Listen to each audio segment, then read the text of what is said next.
కొద్ది పరిచయమైన అతని కుటుంబం పోగొట్టుకున్న చంద్రబాబు నాయుడు గారు ఎంతో అండొచ్చి నాకు కొద్ది పరిచయమైన ఆయన ఒక స్ఫూర్తిదారుగా నిలబడిన నాగేంద్ర అన్నకి, ఇక్కడ మా తల్లి విజయమ్మ గారికి,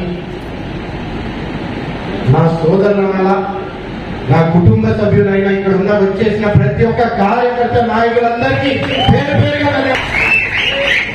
ఈరోజు ఎంతో బాధ్యతతో భవిష్యత్తు కోసం ఆనాడు మీ అందరితో లోకేష్ అన్న పాదయాత్రతో మొట్టమొదటి కథం తొక్కితే మీ అందరూ ప్రతి పల్లెకి ప్రతి ఊరికి నిర్దేశంగా రావాలి అనేసి పల్లె పల్లెకి నిర్దేశంగాని పాదయాత్రలతో తీసుకెళ్లిన ప్రతి ఒక్క అన్నదమ్ములు కానీ తాత అవ్వలు కానీ నా తోడబుట్లైన అక్క చెల్లెలు కానీ ప్రతి ఒక్కరికి బాదామి వందనాలని మరి ఒక్కసారి తెలియజేస్తున్నారు.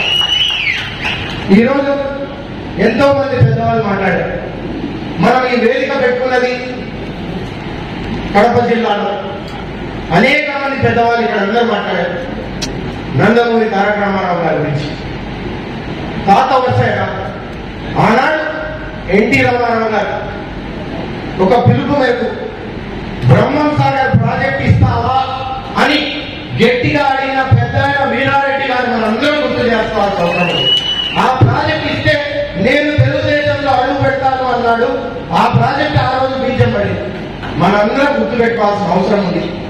ఈరోజు ఎంతో మంది ఎన్టీ రామారావు గారు కానీ కడప జిల్లా నుంచి రాయలసీమ నుంచి వీరారెడ్డి గారు కానీ గుర్తు పెట్టుకున్నారంటే చరిత్ర గురించి మనందరం మాట్లాడుకుంటున్నాం.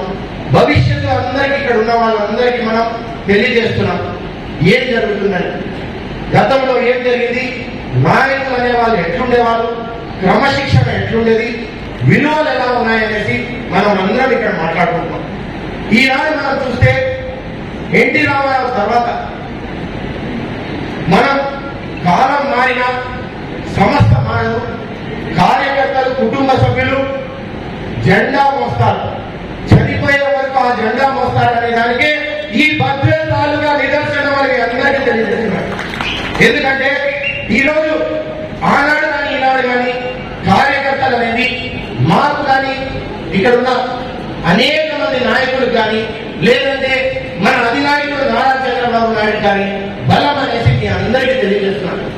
మీ అందరూ ఇక్కడ ఉన్న వాళ్ళందరూ ఆనాడు ఎన్టీ రామారావు గారు పేదల కోసం తెలుగు వాళ్ళు కష్టపడుతున్నారు. కాంగ్రెస్ పార్టీ ఎంతో దుర్మార్గాలు, కరప్షన్ ఇవన్నీ నిర్మూలాలంటే తెలుగుదేశం పార్టీ పెట్టడం, అనేక మంది ఆయనతో పాటు రావడం జరిగింది. పార్టీలో ఎంతో మంది గెలవడం జరిగింది.